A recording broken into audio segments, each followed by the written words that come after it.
that on? Hi guys, Charles here. Cold today, very cold day.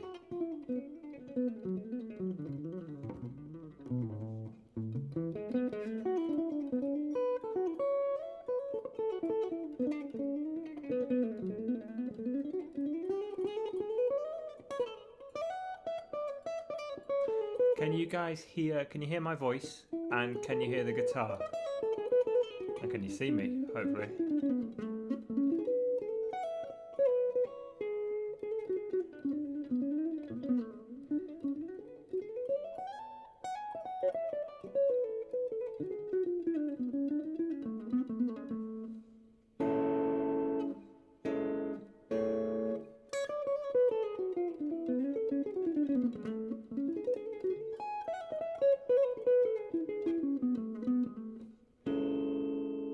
Okay, well, let's begin. I'm going to start by just recapping what I did over the last two lessons for the purposes of, these are things that should always be in the forefront of your mind. And anyone who hasn't seen those videos yet, please do go back and watch them, as hopefully they'll benefit you.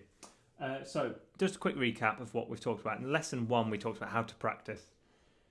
The takeaway points from that were you want to be working on things that are between 50 and 80% of your ability level, by which I mean you can pretty much play them 5 to 8 times out of 10. If you've got something in that range, that's the thing you should be practicing, and you want to try and get it up to 9 or 10 times out of 10. 100% accuracy is a myth. It doesn't exist. We all make mistakes. Second thing was understanding that there's 3 cornerstones to practicing. The problem with guitar in particular, guitar, drums and bass are particularly bad for this, and other diagram based instruments that you can play without learning to read music. You can get to quite a good level without having any understanding.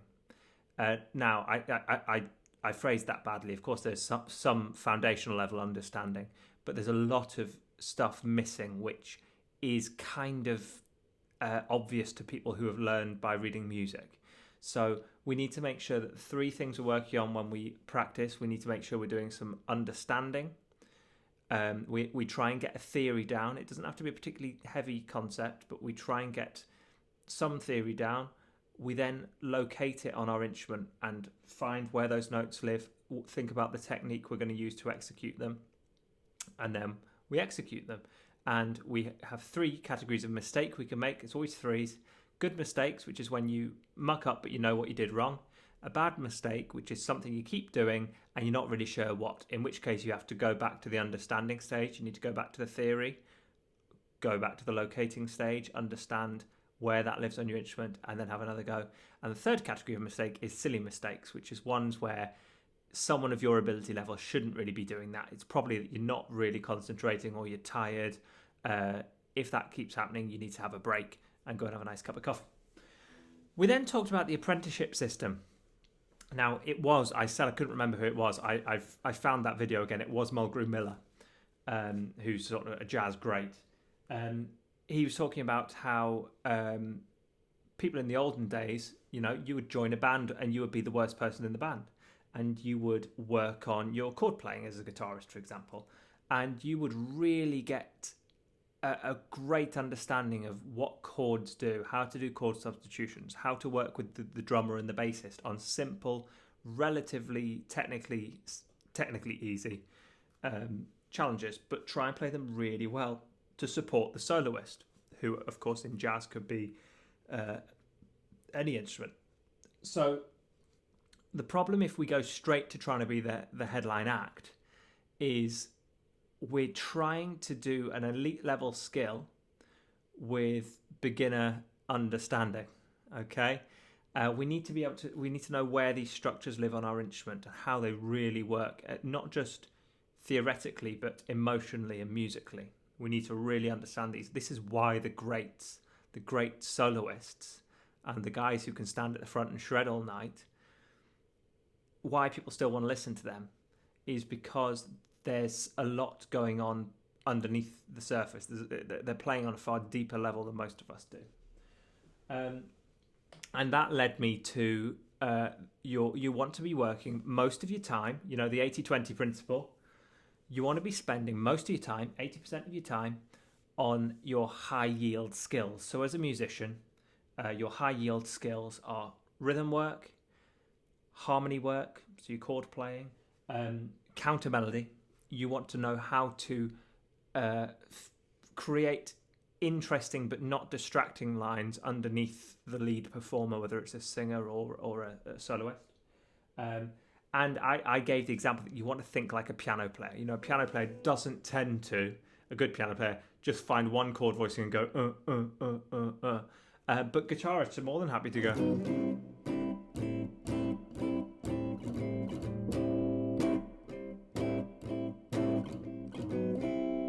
Which is fine, but that's simple.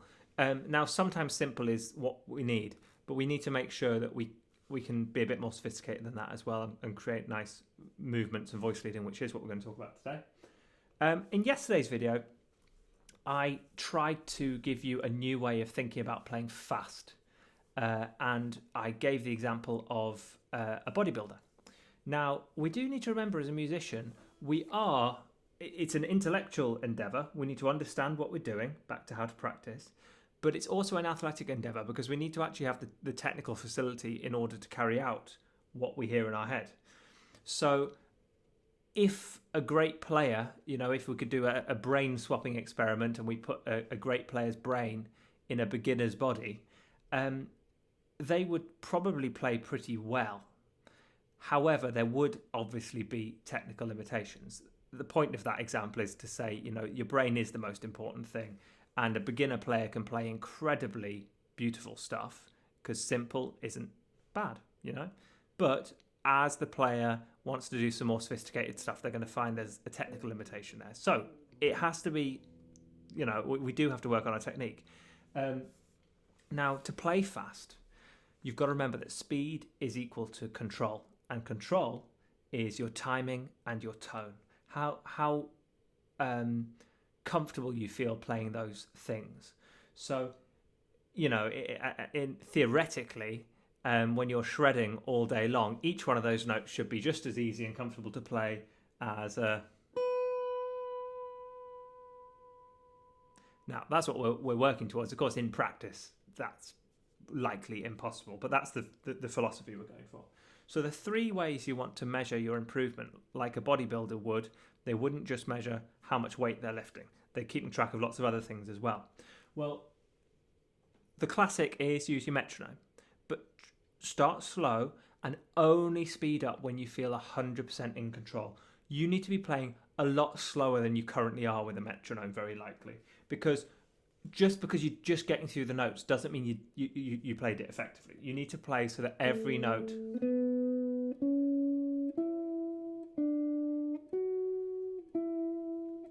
is controlled.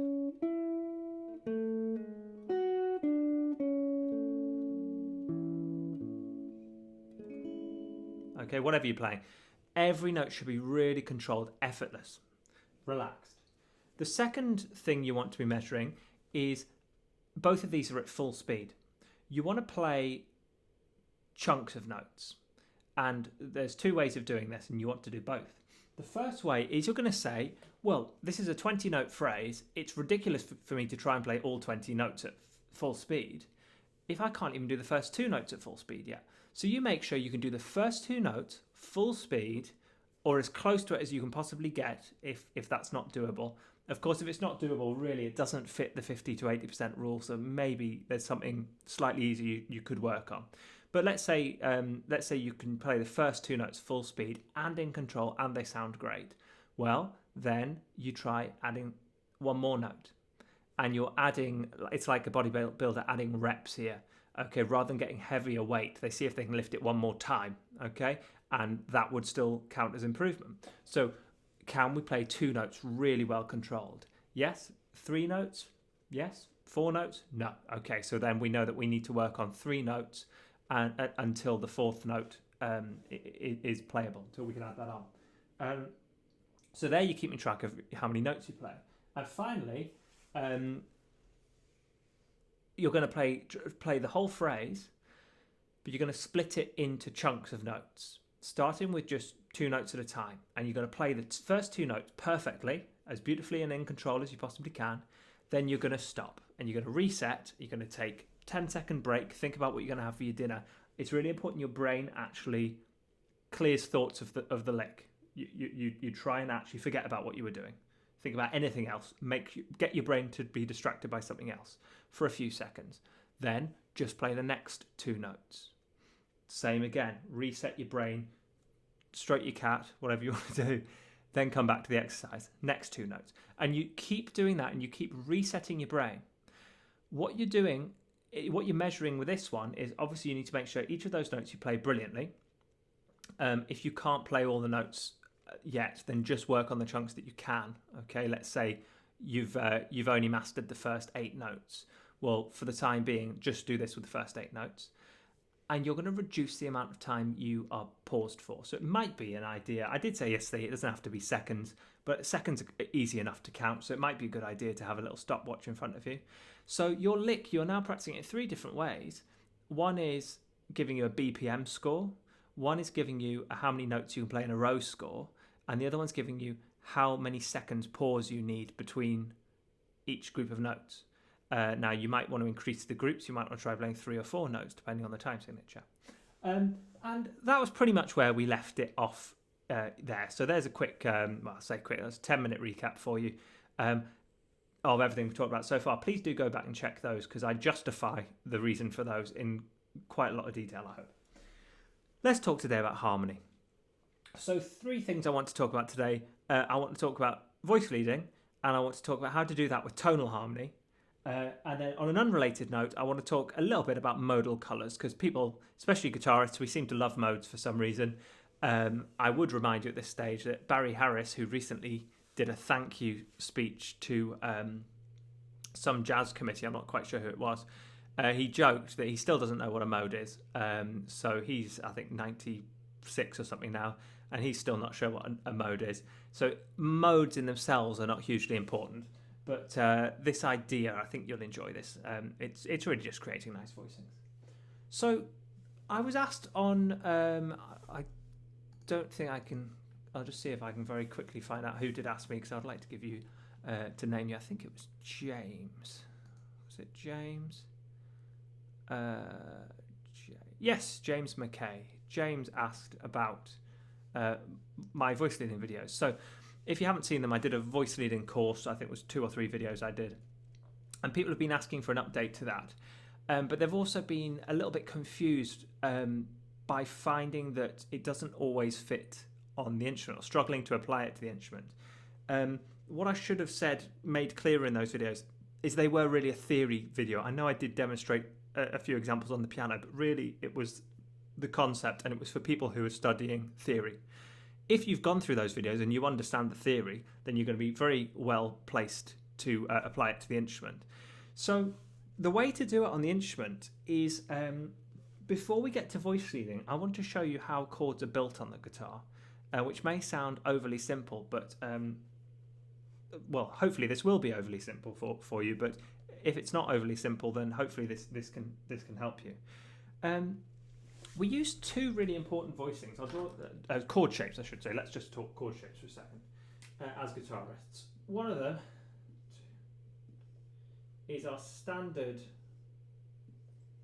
We're going to use 7 chords. Really, remember, there's only really 4 chords we use very regularly. We use major 7, minor 7, dominant 7, and minor 7 flat 5. You can get, in terms of high return skills, you can get probably 95% of jazz tunes you can get through just using those voicings. So here's my little chord diagram. Apologies for the for my terrible handwriting, but we're going to use this shape here.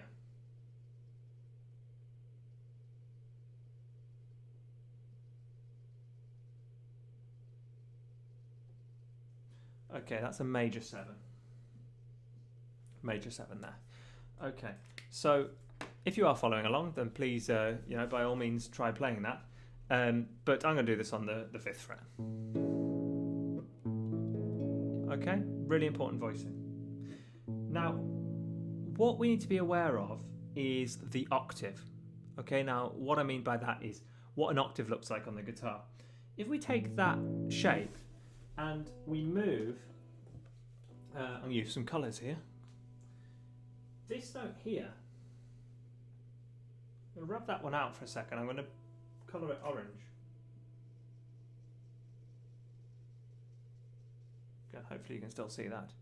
That note there is the same note. It's an octave higher, but it's the same letter as that. So we can play either one of those. No need to play both. There's no benefit to doubling unless you're trying to emphasize it for some reason. But we can either play this voicing, or we can take this note, which is currently my little finger, and play it there instead, which gives us that classic voicing. Remember, I'm on the 7th string here, so just ignore this one, this extra string. Okay? So already I've got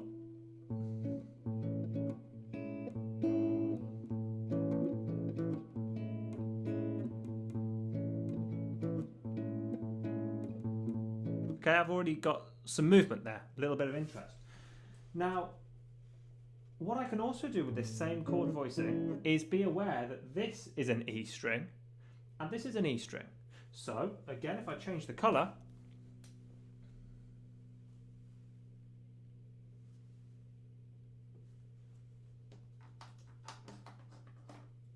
I'm going to go red for root. This note here is the same as this note here. Now it's 2 octaves higher in this case, but the same letter. So I've now got 3 voicings out of 1 just by thinking about octaves. So I can play my basic voicing, which is the first one. This is the bottom 4 strings. I can next move my little finger note up an octave to give me that voicing, and then I can finally move this root up to the top string, which gives me this. Okay, so I've got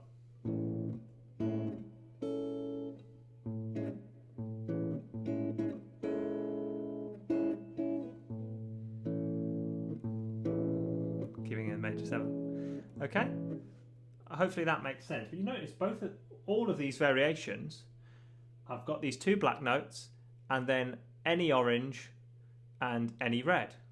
Yeah. Normally that orange and that red go together, and this orange and this red go together. But this red can go with this orange could go with this red. A bit rare to do it that way, but it's quite hard to sound that. Sorry if the guitar's not the best tone in the world. I'm just trying to be sociable to my neighbours here. It's barely on the tube. Tube needs a bit of juice behind it to sound good, you know. But obviously we're all quarantined here, so I'm trying to be a good neighbour. Brilliant. So that's really important. And remember, with any chord, however many notes in the chord, you have that many inversions. An inversion is just playing those notes in a different order. So we like to learn our inversions moving across the neck and up the neck, like we've just done there. Got a few different inversions. So my next inversion will be this one here, which is a very Holdsworth sound. Okay, my next inversion will be this, and my next inversion will be this. Now I'm not going to bother writing all these out because these are very freely available on the internet. Just search major 7 chord inversions, it'll show you all of these. But I want to show you this same idea on the next string set. So we've got I'll draw this up here.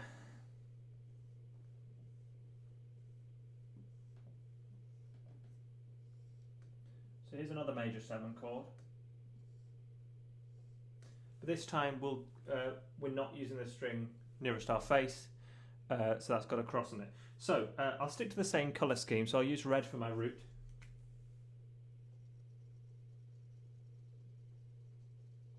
Got red there.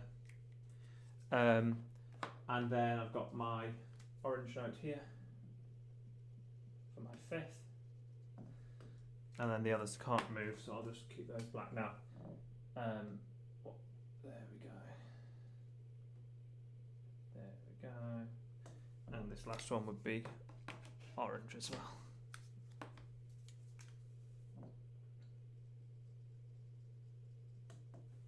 Okay, so only one movement we can really do with this one, because we've got fewer strings to work with, but we've got our shape here. Again, I'm just doing this on the 5th fret, so that's a D major 7, and then I can just move this note, the orange note here, up to the top string instead.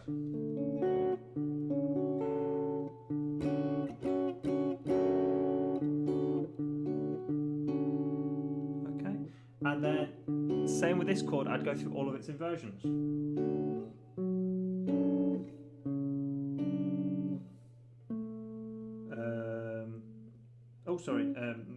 Sorry, my mistake. This one here.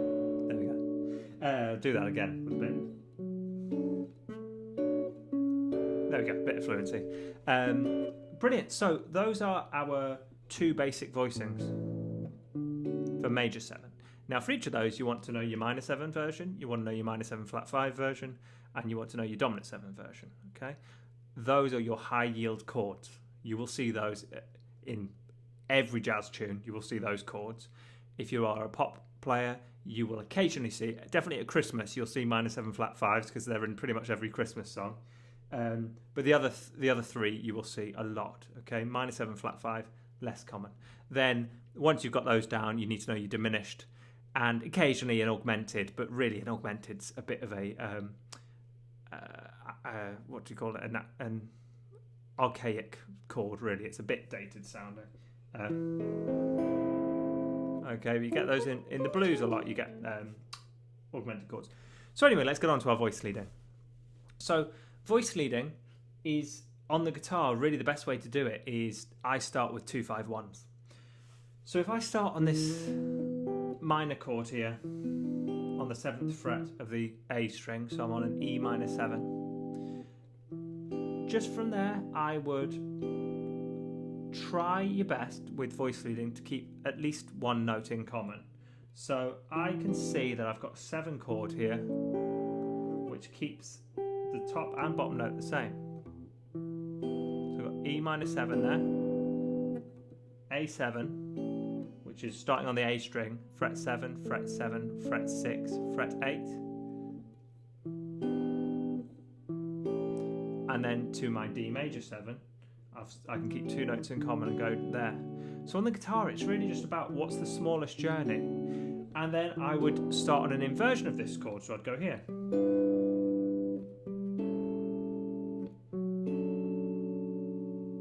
Then this chord. And then I'm just, instead of playing it up here, I'm just going down an octave.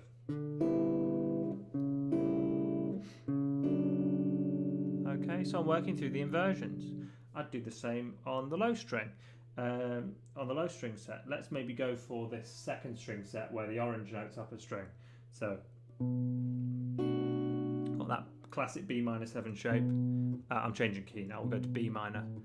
So 2-5-1 in the key of A. I've got fret 7, skip a string, fret 7, fret 7, fret 7. Remembering that I've got a spare 7th string at the top here. So I've got this. Then I can keep 2 notes in common. 2 notes in common for my E7 chord. So I've got. And that's the closest movement.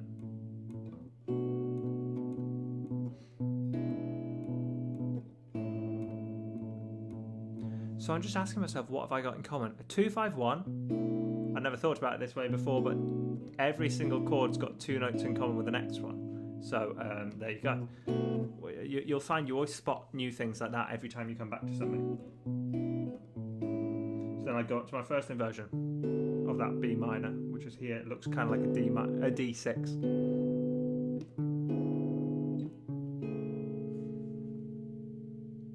Then I've got B minor up here.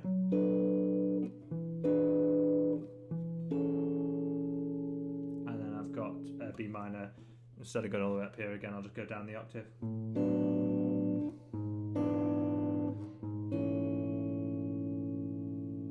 So how am I able to do that so relatively effortlessly? is just I practiced my inversions of the 4 basic chord types. So I would have taken, let's say, a B major chord, and I would have gone B major.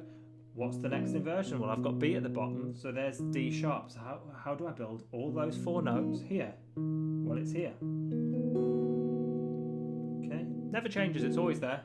We don't tend to use that one, but it's such a beautiful sound. It's got this semitone in the middle. Stunning sound. Next one's up here. I very rarely use that one. That's the one I forgot about 2 minutes ago. Okay, you've got it. It's difficult because you've got to. I personally do it with a bar on my middle finger, playing 2 notes at a time. Tricky, that one. And then finally, this fella here. There we go. Sorry, that fella there, which is like your C chord with the root down a semitone. So you need to be able to go.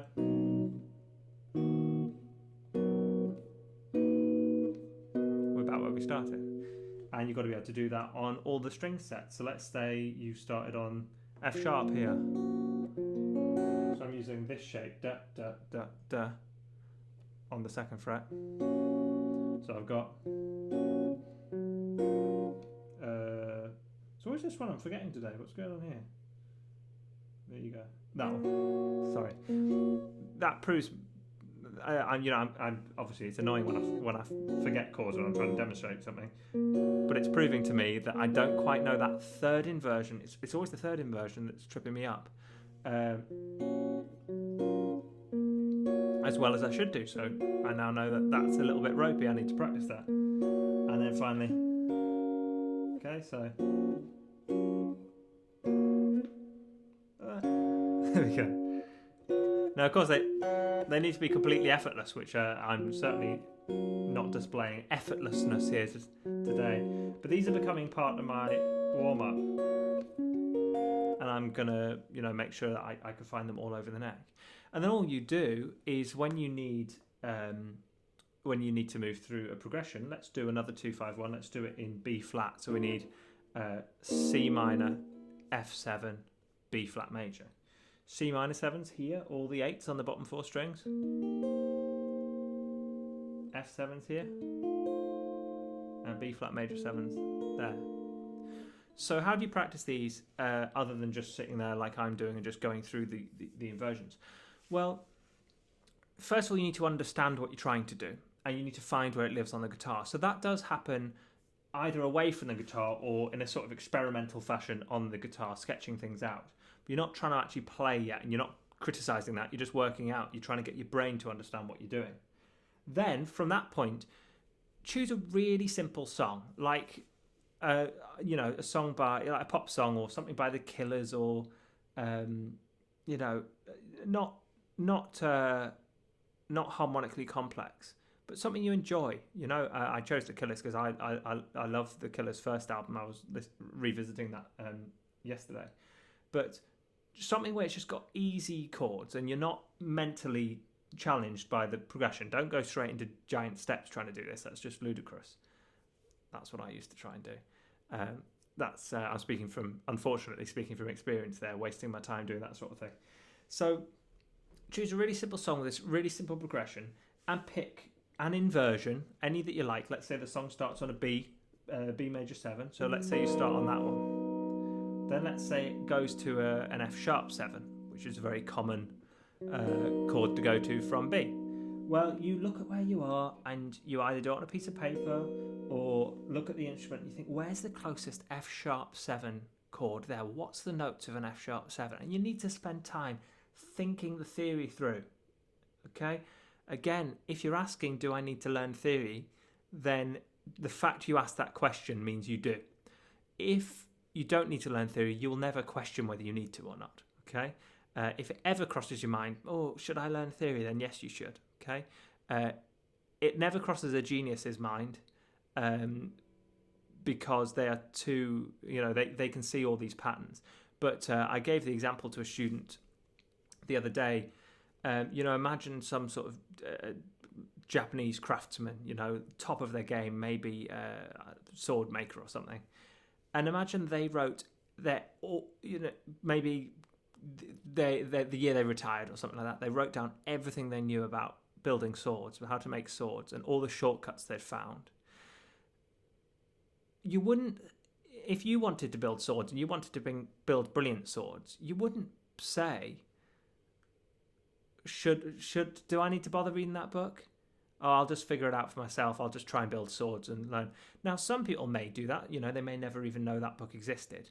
But if someone who's an expert has really tried to condense these ideas down into a really simple form, then, internalize it. They've come up with the shortcuts for you. And that's how people progress, and that's how generation after generation our musicians are better, whatever that means. Because they spend less time on the theory, because it's immediately accessible to us, especially with the internet. Of course, I'm probably preaching to the converted here because you're all sat watching a theory video. So, but you get the idea. If you're a teacher, maybe use that example or something similar with your students. And yes, so you need to actually think about it. You need to think the theory through, locate it. It's understand, locate, and then try it. So then you try playing along to the song.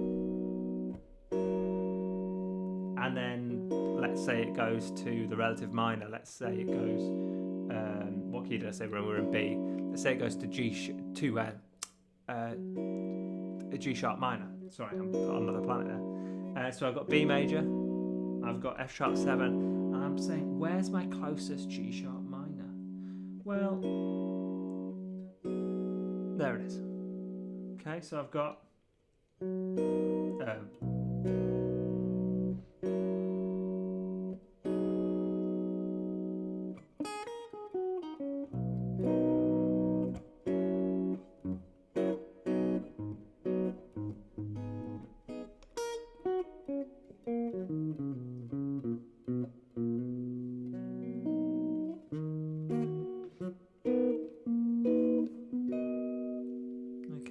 So I think I'm going to wrap it up there, guys. If you've got any questions, please do shout now. But I hope you've got the idea there. So the two takeaways on voice leading, we're going to get to modal colours now.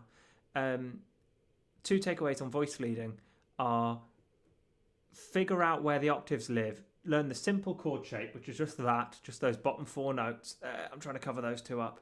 Then you can move the orange note up an octave, which gives you that chord shape. And then finally, you can move the root up the octave, which gives you that new 4-note chord shape.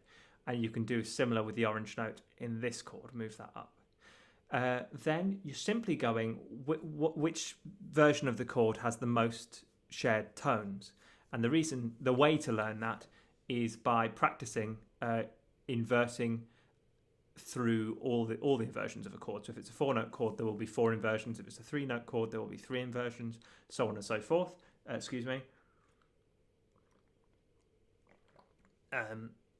then actually, spend the time to try and find your notes on the instrument. When you play a chord, guys, don't just play a chord because you read in a book that was where your fingers go. Ask yourself, well, why is that? Why is that the chord? And sit there and work out what those notes are, and write on a piece of paper and go, why is B, D sharp, F sharp, and A sharp? Why is that B major 7? And then read about what a B major 7 is, and figure out how that applies to what you're playing. And you won't always be able to suss something out, but if you always take that approach, all these pieces are going to start clicking together in your mind, and this foggy haze of music theory, these concepts are just going to become very, very clear. Okay, right. So we're half an hour in now. Let's wrap up with our modal sounds. So modal playing is, we've got 3 types of playing. We've got tonal, modal, and sort of dissonance, or free harmony, loose, whatever you want to call it. So tonal harmony is when really we're sticking to the classical scale systems. We're playing major scales, melodic minor scales, or harmonic minor scales. And we're sticking generally to a root 3rd, 5th, 7 structure. Okay. Modal sounds are more, we use clusters more, which is where we may be using more next door notes. Okay.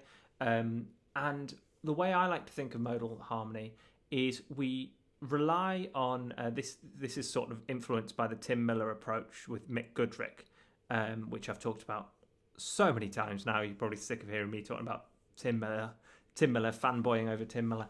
The bassist is going to play the root for you.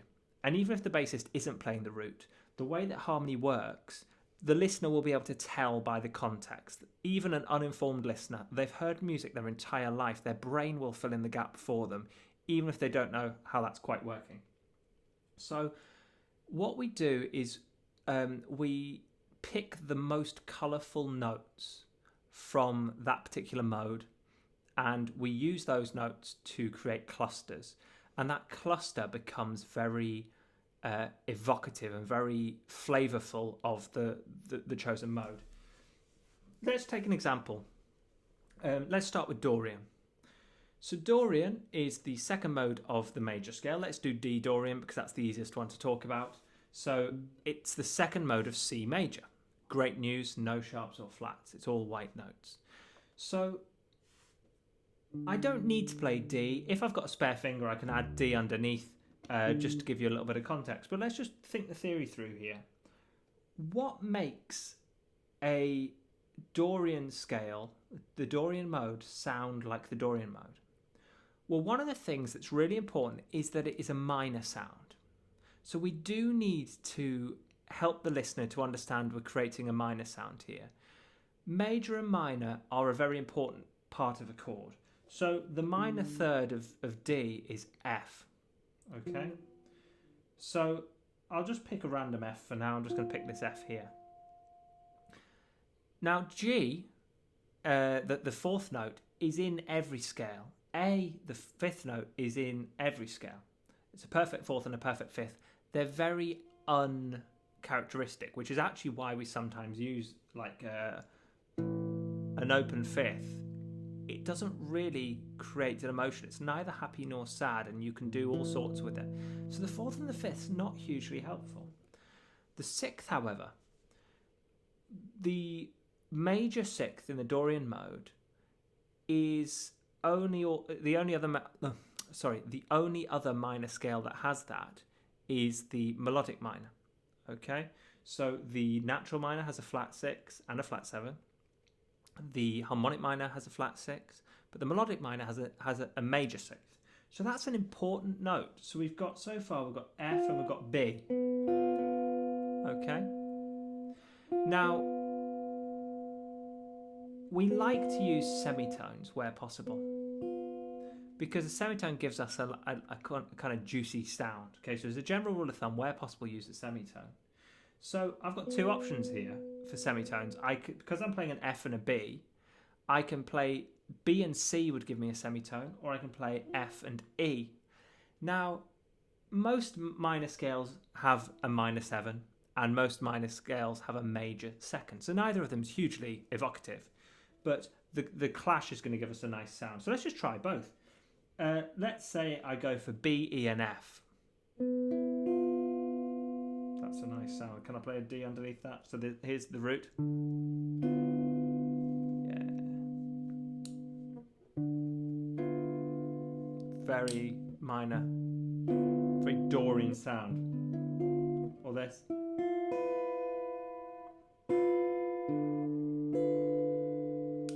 Pick the right pickup selector, there we go. So that gives me the Dorian sound over the root there, which either I can play or the bassist will be playing it, and I can just go.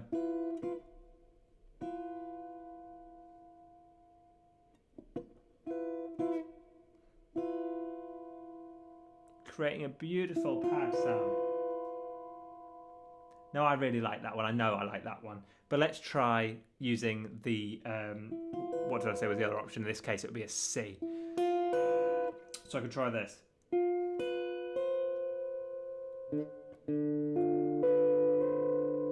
Very beautiful sound again. Oh, yeah. Okay. So what I'm doing here, I'm going to do a major example now. Let's do Lydian. But I'm basically asking myself which combination of these notes is going to be the most potent. And contrary to common philosophy. We want fewer notes, not more notes. If you can just play triads, but every one of those 3 notes is impactful, then you're going to sound far. I don't want to say better, but you're going to be far more efficient and to the point harmonically. And I think people will find that easier to relate to than someone who's doing, a piano player playing 10, they may all be correct and be some lovely clusters in there, but 10 notes, 5 in each hand, which is not the way piano players play, but you get my point. There's just too much information there, too much information. We want to keep it really quite sophisticated, and sophisticated is simple, okay?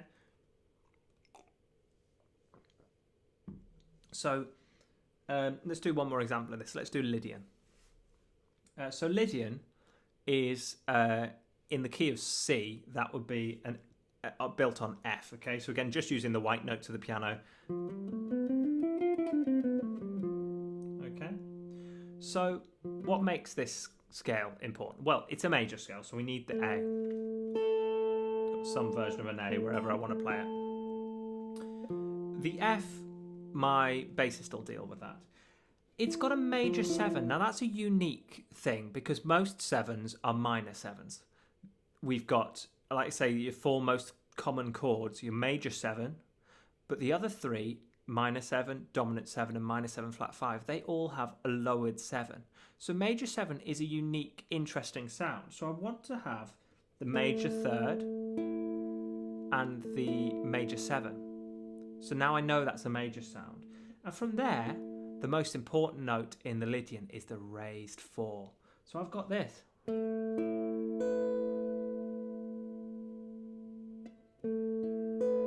If I add the root, the F, okay.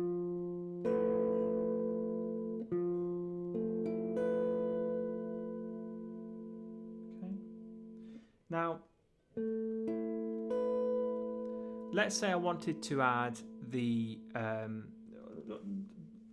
clash that I was talking about. So I said semitones before. We can do a semitone. I'll show you a semitone in a second. But tones are also a nice clash. We like seconds. So what I can do is I can take that A and B and try and play those next door to each other. So I've got, which over an F sounds like, I can use my 7 string. Oh, bit out of tune.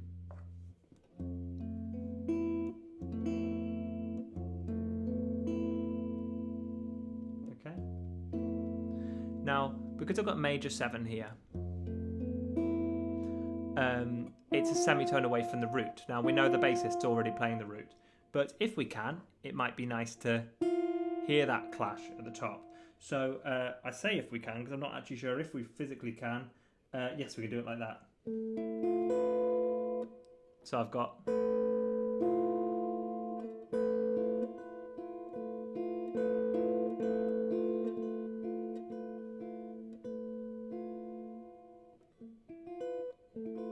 beautiful sound.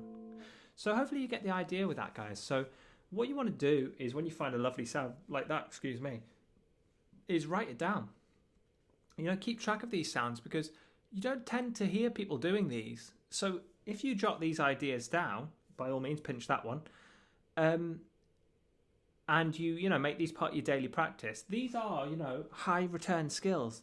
These are things that are not particularly difficult to do. That chord voicing there, not particularly technically challenging. It's a little bit awkward, but if you pulled that one out the bag with some other musicians, people are going to know that you really understand the way these chords work, the job of them, and musicians are going to be very impressed by that. It's also very it's quite a moving sound. Modal sounds really kind of touch people on a deep level. People respond to them, even non-musicians. So probably more people respond to that than respond to shredding away. That's me pretending to shred there.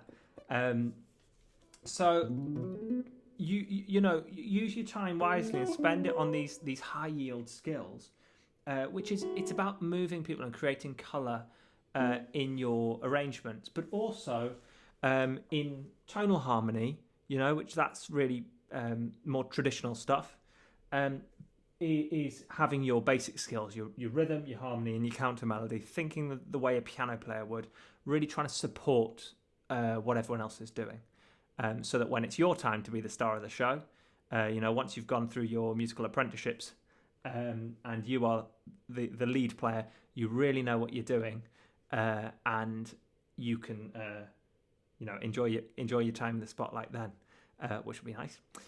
So, any questions, guys? Anything anyone would like to say? We've got 3 people watching there. I'll just give you a few seconds if anyone wants to say anything. If not, I think I'll call it a day and sign off there. Just enjoying a nice cup of tea here.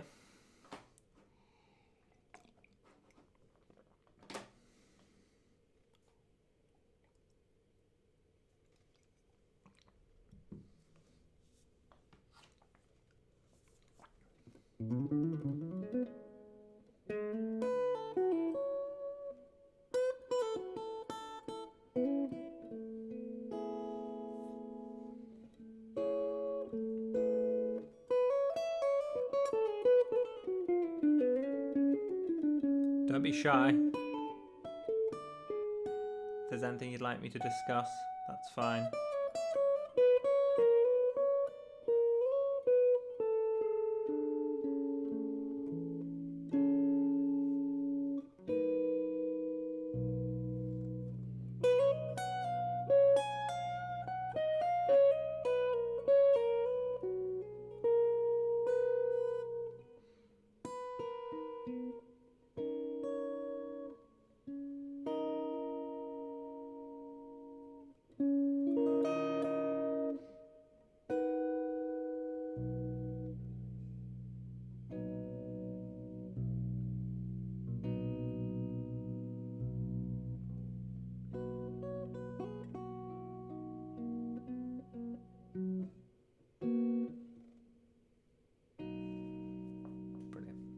See you in the next one, guys. Cheers.